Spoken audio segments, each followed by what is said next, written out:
Morning friends. अपन transmission lines के बाद में उनका नया टॉपिक था ट्रांजिएंट एनालिसिस।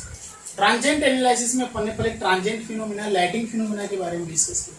उसके बाद में अपन ने ये पढ़ा कि ट्रेवलिंग वेव्स होती है जो आपकी, वो कैसे आपके ट्रेवल है ना, किसी भी ट्रांसमिशन लाइंस में ट्रेवलिंग वेव आपकी कैसे ट्रेवल करती है, अपन ने उसके बारे में पढ़ा। फिर अपन ने देखा कि आपका जो ट्रांजिएंट आने की मेन कंडीशन होती है, जो आपका रिफ्लेक्शन वेव के कारण, ट्रांजिएंट आपका मेन कंडीशन रिफ्लेक्शन वेव के कारण हो। और रिफ्लेक्शन वेव आपकी अगर रिफ्लेक्शन वेव को अगर आप एलिमिनेट कर दो, अगर आप उसको फिनिश कर दो रिफ्लेक्शन वेव को, तो आपकी ट्रांजिएंट कंडीशन खत्म हो जाएगी। तो उसका अपन ने सबसे पहले जो मेथड बताया था कि अगर मैं अपने ट्रांसमिशन लाइंस को टर्मिनेट कर दो रेजिस्टेंस, अगर मैं टर्मिनेट कर दूं ट्रांसमिशन लाइन को रेजिस्टेंस से, और उस रेजिस्टेंस की वैल्यू अगर ट्रांसमिशन लाइंस के सर्ज इंपेडेंस के बराबर हो, तो आपका रिफ्लेक्शन टोटली जीरो हो जाएगा। आपका रिफ्लेक्शन टोटली जीरो हो जाएगा और आपके ट्रांसमिशन लाइन में कोई भी ट्रांजिएंट कंडीशन नहीं आएगी, है ना। अपन इतना अब तक डिस्कस कर लिया था। फिर अब अपन डिस्कस करने जा रहे हैं कि अगर मैं टर्मिनेशन करूं किसके साथ, इंडक्टर के साथ। वही मेरी ट्रांसमिशन लाइन से मैं एज्यूम कर रहा हूं, मेरी ये ट्रांसमिशन लाइन से, यहां पे मेरे पास इंसिडेंट वोल्टेज V है, इंसिडेंट करंट I है, यह आपका टर्मिनेशन वोल्टेज। यहां का वोल्टेज आपके पास, ये आपने किससे टर्मिनेट कर दिया, इंडक्टर से। इंडक्टर की वैल्यू ले ली है। हाँ, यहां से आपके पास रिफ्लेक्शन वोल्टेज आएगा V डैश, रिफ्लेक्शन करंट आएगा आपके पास I डैश, रिफ्लेक्टेड वोल्टेज है टोटल ट्रांसमिटेड वोल्टेज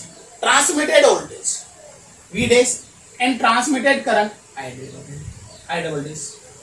हाँ, इतना अपन ने अज्यूम किया। अपन ने यहां पे एक बात और अज्यूम की थी कि V double dash total transmitted voltage incident voltage plus reflected voltage के बराबर होता है। Similarly transmitted current incident current plus reflected current के बराबर होती है। ठीक है, मैं अगर इसमें मान लो ये L की जगह मान लो R ही होता, इसका मैंने सर्ज इंपेडेंस मान रखा है Z, सर्ज इंपेडेंस मैंने क्या मान रखा है Z। अगर ये R होता तो V डबल डैश की वैल्यू अपने आने वाली थी क्या, 2R divided by Z plus R into.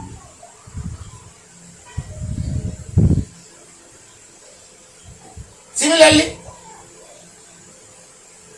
अगर R नहीं है तो क्या है, ये L है, इंडक्टर है, और इंडक्टर को आप क्या लिख सकते हो, लाप्लास ट्रांसफॉर्म है L ऑफ S।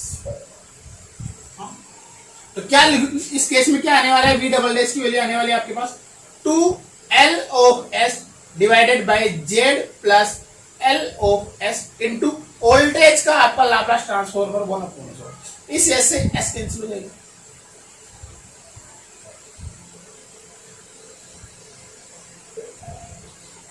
अगर मैं यहाँ पे L को कॉमन ले लूं ऊपर से नीचे से, तो ये तो बचेगा 2V और नीचे बचेगा आपके पास S plus Z upon L। अगर इसका इनवर्स लाप्लास लोगे आप 1/S प्लस L, इसका हो जाएगा आपके पास ट्वाइस ऑफ e की power minus Z upon L into T।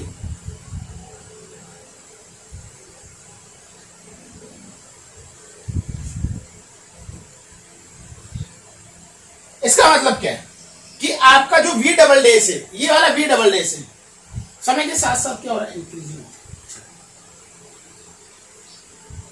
T बराबर 0 पे देखोगे आप, T बराबर 0 पे रखोगे तो e की पावर 0 1 होता है, जिसे मैं इसको देखा, चलो इसको मैं यहां पे लिख लेता हूं थोड़ा सा। T बराबर 0 पे अगर मैंने देखा तो e की पावर 0 1 होता है, तो V डबल डैश क्या हो जाएगा आपका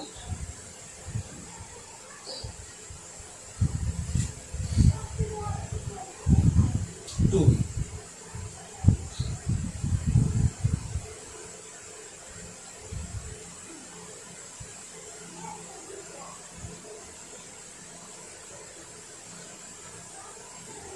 अगर मैं T बराबर टाइम कांस्टेंट लू,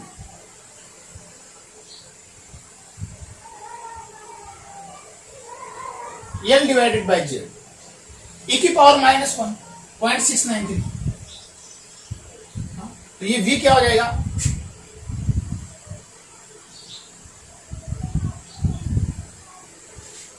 ये 0.693 इंटू 2 हो जाएगी लगभग। अगर इसको मैं देखूं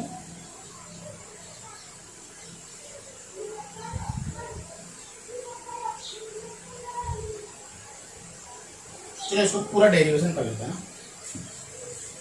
t बराबर 0 पे तो आपने देख लिया, t बराबर 0 पे तो क्या हुआ अपना, e की पावर 0 क्या होता है, 1 होता है, तो v डबल डैश क्या होगा अपना 2v। हाँ? और अगर मैं e की पावर -z/l को इंटू t को क्या पुट कर दूं 0.5। हाँ? एक ऐसा टाइम निकालना चाहता हूं मैं, ऐसा टाइम निकालना चाहता हूं, इसको मैं क्या कर दूं 0.5, तो 0.5 से 2 को डिवाइड कर दोगे तो आप ये 1 हो जाएगा। v डबल डैश क्या होने वाला है इस केस में, v डबल डैश क्या होने वाला है, v डबल डैश किसके बराबर होने वाला है, v के बराबर। यह आपका वोल्टेज रहेगा, आपका मैक्सिमम वोल्टेज ये तो आपको वोल्टेज चाहिए था। तो यहां से अगर आप t की वैल्यू निकालोगे, यहां से अगर आप t की वैल्यू निकालोगे तो ln ऑफ 0.5 इंटू L/Z, और ये ln 0.5 की वैल्यू आती है 0.693 L/Z।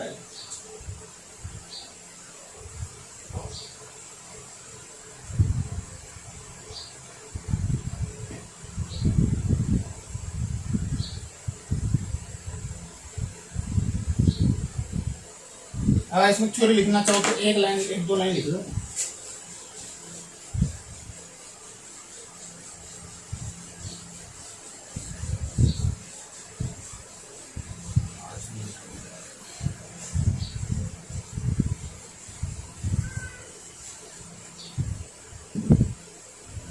In all other instant, either current or voltage get reflected. In all other instant,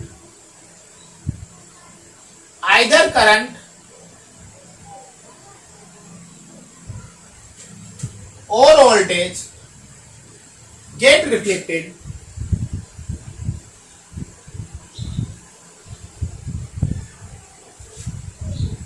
Thereby it can conclude that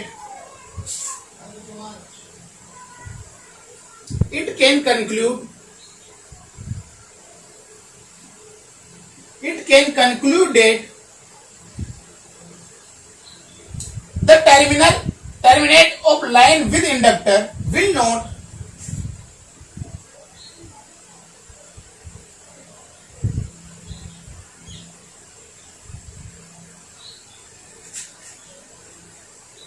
with inductor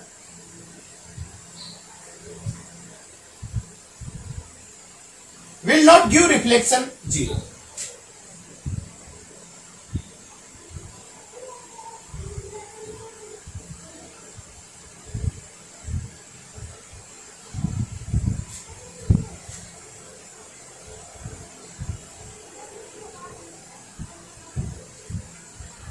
And the instant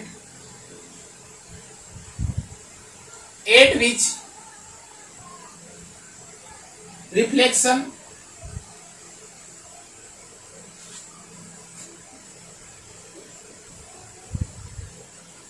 is minimum या less is t equals to 0.693 L/Z या Z/Y L/Z।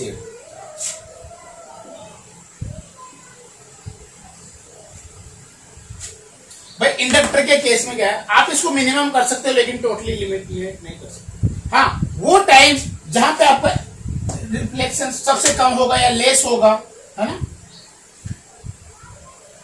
या इसको लिख लो which transmission line is reflection less.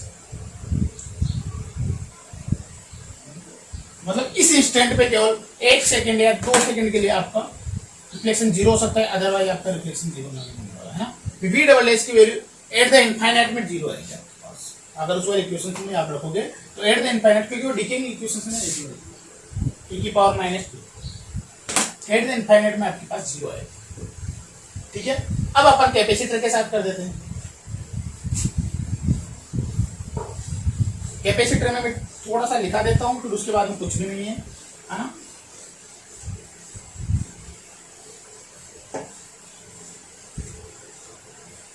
Termination with capacitor,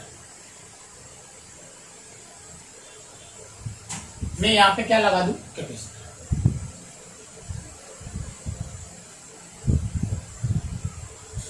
capacitor का अगर Laplace transform में लेते हो तो क्या आता है अपने पास 1/, इसमें भी डायरेक्ट लिख लेते हैं अपन। V डबल डैश की वैल्यू क्या होती है अपने पास 2R Z plus R into, अगर इसका लाप्लास लोगी R की जगह क्या लिखना पड़ेगा अपने को 1/CS Z plus 1/CS into V of S।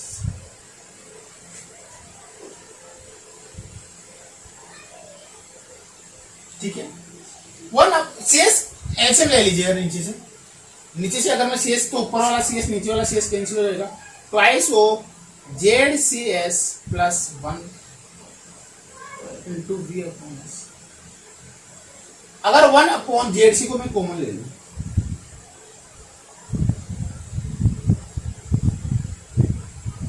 Two divided by 1 plus S divided by ZC into 1/S, और ये इसको आप पार्शियल फ्रैक्शन करोगे, पहले अलग अलग लिखोगे, फिर उसके बाद में इसको सोल्व करोगे। 2 को भी बाहर ले लो,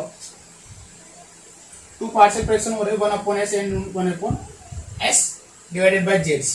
अगर इसको मैं सोल्व करूंगा तो आएगा आपके पास, डायरेक्ट मैं टाइम डोमेन में लिख रहा हूं, V double dash equal to 2V 1 minus e की पावर t अपॉन ZC। ये देखो, ये ऐसी वाली वेव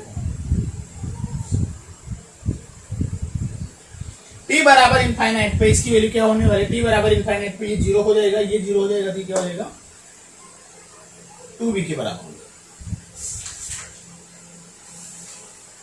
अगर आप t बराबर 0 पे देखोगे, इसको t बराबर 0 पे देखोगे तो t बराबर 0 पे ये क्या, t बराबर 0 रखोगे तो ये 1 1 माइनस 1 0 होने वाला, 1 माइनस 1 0। अगर मैं t बराबर 0 रखूं यहाँ पे, t बराबर 0 तो क्या हो जाएगा 1 माइनस 1 V डबल डैश क्या हो जाएगा आपके पास ओपन सर्किट। देखो इसमें वही वो भी आप बता सकते हो। एट इंस्टेंट जी आपने इंडक्टर में देखा था t बराबर 0 पे ट्वाइस ऑफ वोल्टेज आ रहा, तो अपने को पता है क्योंकि इंडक्टर एट इंस्टेंट t बराबर 0 पे क्या होता है ओपन सर्किट, तो उसमें करंट तो नहीं आएगी लेकिन वोल्टेज उसके अक्रॉस क्या जाएगा ट्वाइस।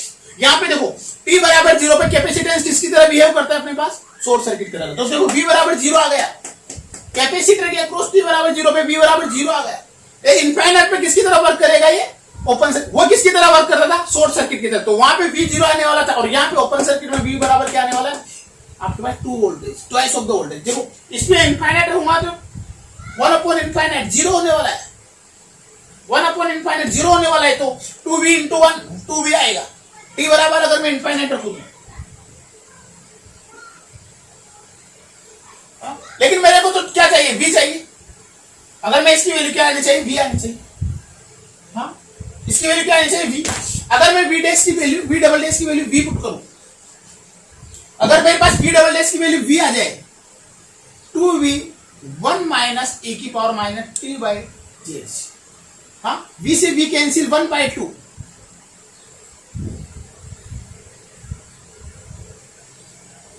ये इधर जाएगा e की power t by Z C 1/2 0.5, वापिस 0.5 आ गया, ln ऑफ 0.5 वापिस 0.69, और जेडसी की वैल्यू क्या जाएगी जेडसी इंटू 0.693, वही जो अपने पास एल के साथ अपने डोनेट किया था, जो अपन ने एल के साथ डिनोट किया था सेम वही आया, केवल टाइम कांस्टेंट कम। ठीक है, आप टर्मिनेट चाहे कैपेसिटर से करो चाहे इंडक्टर से करो, लेकिन आपका दोनों केस में आपका रिफ्लेक्शन केवल एक इंस्टेंट के लिए 0 होने वाला है, उस इंस्टेंट के लिए 0 होने वाला है, इस वाले इंस्टेंट के लिए, अदरवाइज आपका इंस्टेंट कोई रिफ्लेक्शन जीरो होने वाला नहीं है। आपका रिफ्लेक्शन आएगा, हमेशा रिफ्लेक्शन आएगा। अगर आपको प्योरली अगर आपको रिफ्लेक्शन लेस करना है तो केवल आपको रेजिस्टेंस से ही उसको टर्मिनेट करना है। अगर आपको यहाँ का रिफ्लेक्शन जीरो करना है, वीडेस आईडेस को जीरो करना है, तो केवल आपको रेजिस्टेंस से ही इसको टर्मिनेट करना पड़ेगा, तभी आपका रिफ्लेक्शन जीरो होगा। इंडक्टर कैपेसिटेंस से रिफ्लेक्शन जीरो होता है, लेकिन पर्टिकुलर एक इंस्टेंट के लिए, पर्टिकुलर एक इंस्टेंट के लिए उसका टर्मिनेशन जीरो। इस इंस्टेंट, ये इंस्टेंट कितनी सी देर रहेगा? Within micro second. तो आप इंडक्टर और कैपेसिटर से इसको टर्मिनेट ना करके किससे करते हो? अगर आपको आइडियल कैपेसिटी चाहिए या फिर आपको ट्रांजिएंट कंडीशंस नहीं चाहिए, आपको रिफ्लेक्शन वाली वेव को एलिमिनेट करना है, तो किससे एलिमिनेट करना, किससे टर्मिनेट करना पड़ेगा? यहाँ पे रेजिस्टेंस। ठीक है, ये आपका termination of resistance, inductance and capacitance are complete. ठीक है, अब इसमें क्या होगा, लास्ट के लेक्चर में थोड़ा सा एक टॉपिक बच गया था, सर्ज इंपिडेंस या स्विचिंग सर्ज के बारे में। तो स्विचिंग सर्ज के बारे में बता रहा था, उसमें कुछ लेक्चर में प्रॉब्लम आ गई, मैं इसको दोबारा बता देता हूं।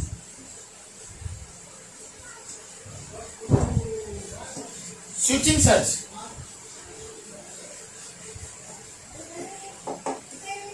अपन ने लाइटिंग फिनोमिना तो कंप्लीट कर लिया था भाई, लेकिन स्विचिंग सर्ज के लेक्चर में थोड़ी प्रॉब्लम आ गई थी, तो मैं उसको डिस्कस दोबारा कर रहा हूं। स्विचिंग सर्ज,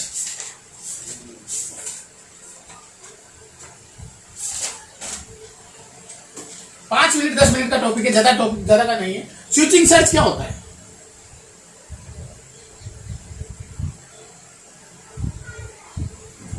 ये आपकी ट्रांसमिशन लाइन, हाँ, अगर मान लो मैंने t बराबर 0 पे या t बराबर एक स्टेट पे इसको ओपन किया है, शॉर्ट किया, तो यहां पे ये ओपन सर्किट होने वाली। यहां पे देखो वोल्टेज की वेवफॉर्म यहां तक आएगी, करंट की वेवफॉर्म भी आएगी, वोल्टेज की वेवफॉर्म भी आएगी, करंट की वेवफॉर्म भी आएगी। हाँ, लेकिन करंट की वेव यहां से आगे कंटिन्यू नहीं हो पाएगी। वोल्टेज तो चला जाएगा, वोल्टेज तो कंटिन्यू हो जाएगा, लेकिन करंट वेव कंटिन्यू नहीं होता। तो करंट की वेवफॉर्म क्या होगी? रिफ्लेक्टेड हो जाएगी कभी। या भी इसके फॉर्म में अपन यह बोल सकते हैं कि जो एनर्जी आपकी ट्रेवल्स कर रही है वो वोल्टेज में भी मतलब करंट में ट्रेवल्स कर रही है, मतलब इलेक्ट्रोमैग्नेटिक फॉर्म में ट्रेवल कर रही है। वोल्टेज में ट्रेवल कर रही है, मतलब क्या, किसमें? इलेक्ट्रोस्टैटिक फॉर्म में ट्रेवल कर रही है। क्यों? क्योंकि मेरे पास जो ट्रांसमिशन लाइन्स होती है उसमें केवल इंडक्टर और कैपेसिटेंस मान लो, केवल मेरे पास क्या है, आपके पास इंडक्टर है और कैपेसिटेंस है। मैं रेजिस्टेंस और कंडक्टेंस को जीरो नेग्लेक्ट कर चुका हूं। आपके पास लॉसलेस ट्रांसमिशन लाइन कंसीडर की है आपने, यहां पे केवल इंडक्टर है और केवल कैपेसिटर है। आपकी ट्रांसमिशन लाइन में केवल इंडक्टर और कैपेसिटर। अब जब इंडक्टर के थ्रू आपके पास कोई वेव जा रही है, कोई वेव ट्रेवल्स कर रही है इंडक्टर में, तो इंडक्टर में कौन सी एनर्जी हो जाएगी आपके पास? Half Li²। इलेक्ट्रोमैग्नेटिक एनर्जी, तो इलेक्ट्रोमैग्नेटिक एनर्जी तो किसके थ्रू जा रही है आपके पास? इंडक्टर। पहले ये जाएगा, फिर पहले चार्ज होगा, डिस्चार्ज होगा, चार्ज होगा, डिस्चार्ज होगा, चार्ज होगा, डिस्चार्ज होगा, और ये इसमें कौन सी एनर्जी आ रही है आपके पास? Half CV²।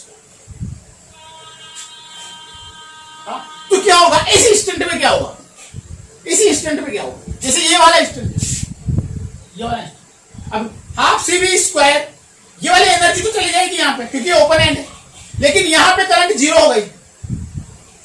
अगर ये करंट जीरो हो गई तो जो यहां से आपके पास एनर्जी आ रही थी वो कहां गई?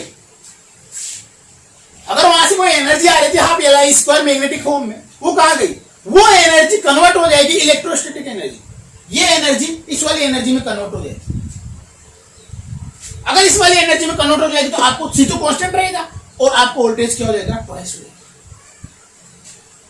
आपका वोल्टेज डबल हो जाएगा। तो in this case electromagnetic energy is converted into electrostatic energy. अगर मैं यहां पे शॉर्ट सर्किट बना दूं,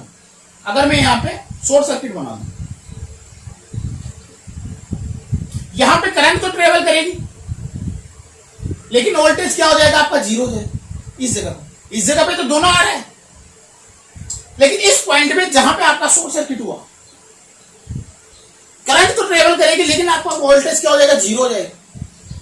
अगर आपका वोल्टेज जीरो हो गया तो यहां पे हाफ CV² जो इलेक्ट्रोस्टैटिक एनर्जी थी वो जीरो होने वाली है। ये वाली एनर्जी अगर मैं यहाँ पे इसको शॉर्ट कर दूं, तो ये वाली एनर्जी जीरो होने वाली है, क्योंकि आपका वोल्टेज क्या हो गया? शॉर्ट हो गया, जीरो हो गया। तो ये वाली एनर्जी तो जीरो होने वाली, लेकिन ये वाली एनर्जी कंटिन्यू रहेगी, हाफ Li² कंटिन्यू रहेगी। तो ये एनर्जी कहां गई? ये एनर्जी कन्वर्ट हो गई half Li²। It means in short circuit conditions, electrostatic energy is converted in electromagnetic energy, and in open circuit conditions, electromagnetic energy is converted electrostatic energy. यही आपका स्विचिंग सर्किट, ये भी इस फिनोमेना को आप switching circuit बोलते हैं। एक बार स्विच को चालू किया, बंद किया, यहाँ पे ओपन सर्किट और शॉर्ट सर्किट स्टडी कर ले, बस खत्म, ये आपका स्विचिंग सर्किट। ठीक है, अब इसके बारे में अपन थोड़ा सा लिख लेंगे। थ्योरेटिकल टॉपिक है पूरा का।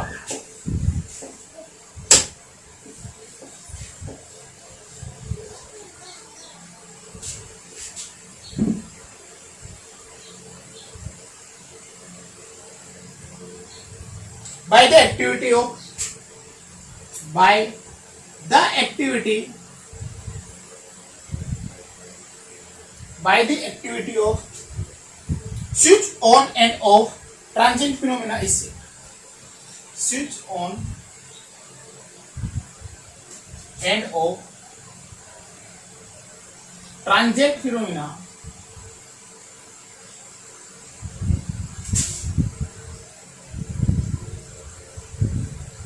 इस सेटअप। स्विच के ऑन और ऑफ होने से क्या होता है, आपका ट्रांजिएंट फिनोमेना सेटअप हो जाता है ट्रांसमिशन लाइंस में। The energy in the transmission line propagate in the two home. Energy in transmission line propagate in two homes. First electrostatic form, कौन सी, कैपेसिटर वाली। Second electromagnetic form,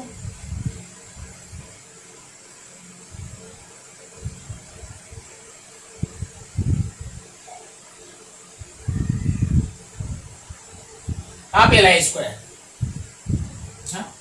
second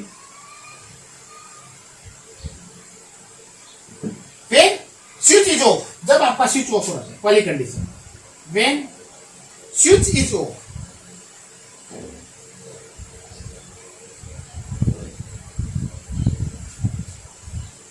it is equivalent to open circuit.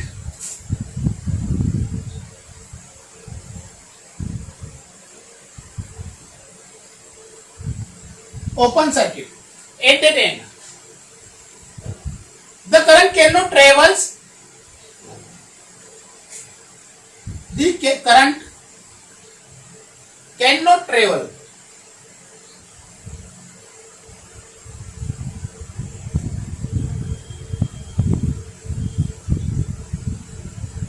thereby all the current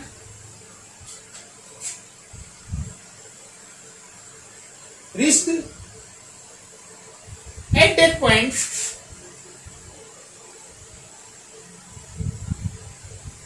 and reflected back.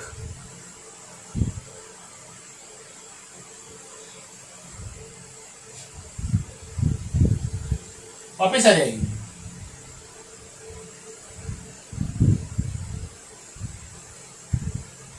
Then net current equal to 0. Net current equal to 0.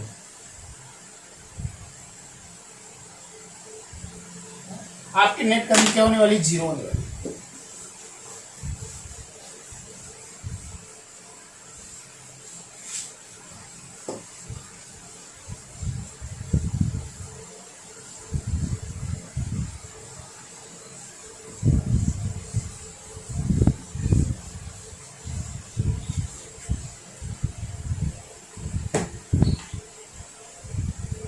देर भाई जब आपके पास current 0 हो गई, electromagnetic energy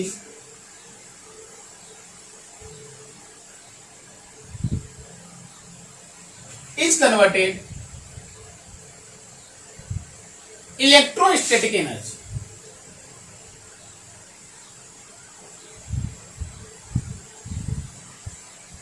electromagnetic energy किसमें convert हो जाएगी, electrostatic.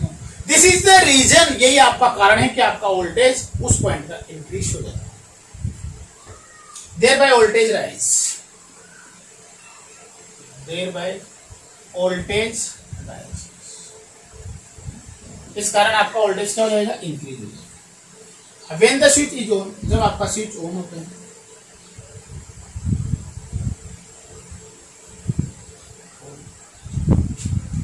This circuit equivalent to short circuit. In short circuit, voltage will not traverse, thereby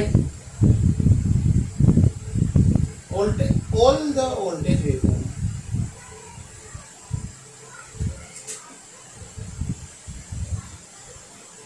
reach dead point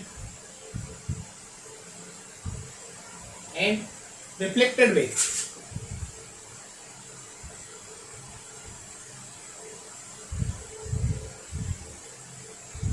और वापिस आ जाएगी।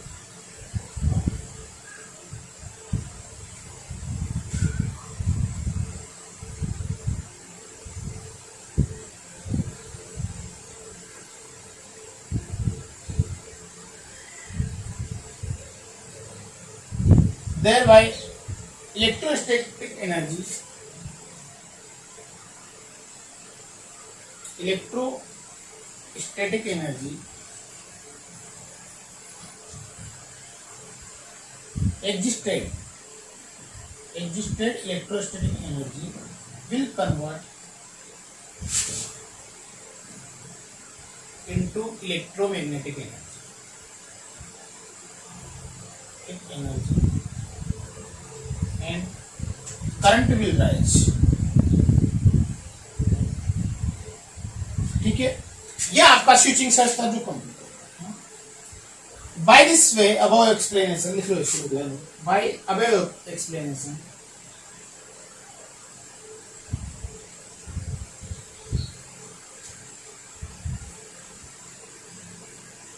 it can be assigned that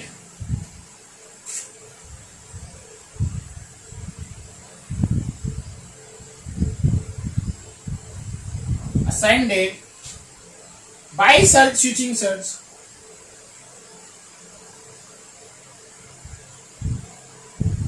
voltage and current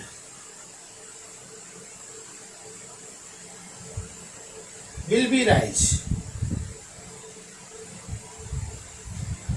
ठीक है, यह आपका स्विचिंग सर्च भी करना। Okay, thank you very much. अब अपन अगली क्लास में फेरांटी इफेक्ट और इंटरफेस पढ़ेंगे अपन कम्युनिकेशन लाइंस का, किसके ऊपर, आपके कंडक्टर्स पे, या आपकी कंडक्टर्स का, आपकी जो कंडक्टर के टावर के साथ साथ जो आपकी कम्युनिकेशन लाइंस लगाई जाती है, उन कम्युनिकेशन लाइंस पे कंडक्टर के जो इलेक्ट्रिक फील्ड जा रहा है या मैग्नेटिक फील्ड जो कंडक्टर के चारों तरफ क्रिएट हो जाता है, उसके कारण उसमें क्या इफेक्ट पड़ता है। ठीक है, ओके, थैंक यू।